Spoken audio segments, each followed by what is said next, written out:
What's up? This is the Travel Chronicles Chapter 8 post-work edition. On the way home this time.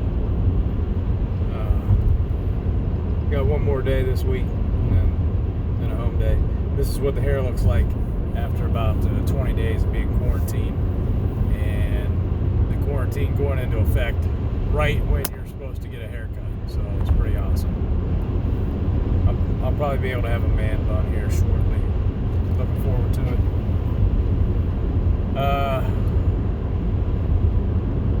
Crazy things going on in the U.S. is, I think, over 200,000 cases now.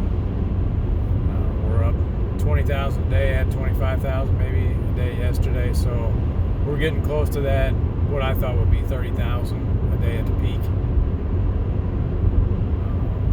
And I think it's going to be kind of a rolling peak that's going to last for a while, because some places are not taking the thing seriously at all. Had the first scare at the plant today. Somebody they thought may have it. I think the results finally came back where they were negative, but it's just, if everybody does what they're supposed to do, we're cool. If one person goes out there and screws it up, they screw it up for everybody. Because even the people that are doing what they're supposed to be doing are still going to be around their family. People that are still coming to work, they're putting the people that they work with at risk.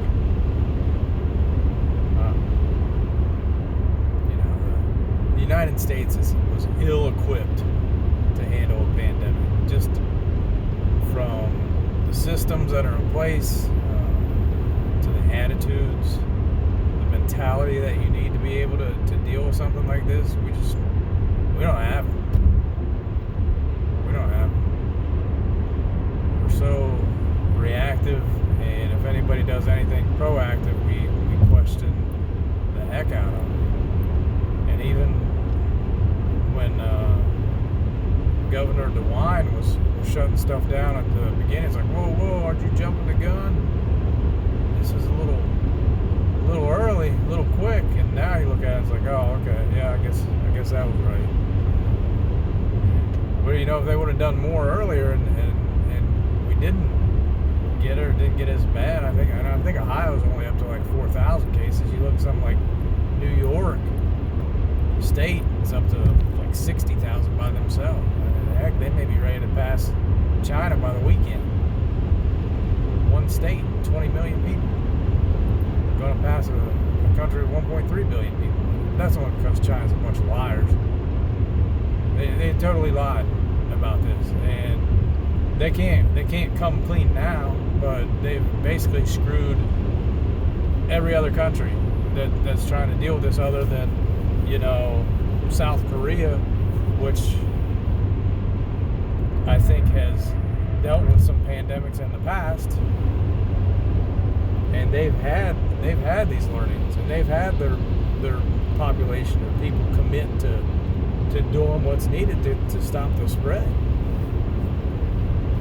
or slow it way down. And that's part of the risk, is that even if you slow it down,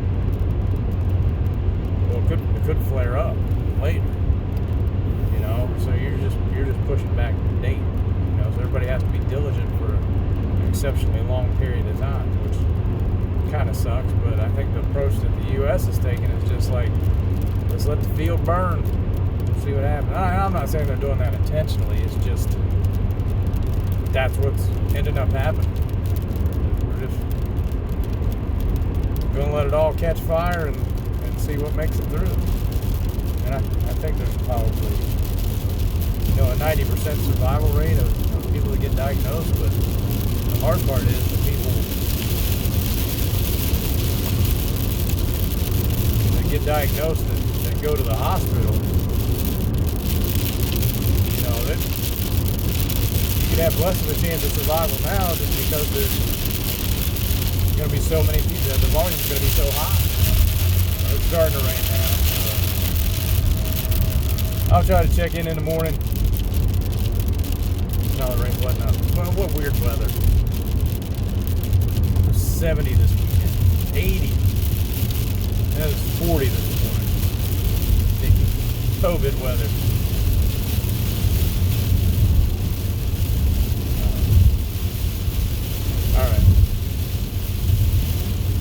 See you. Take care. Be safe.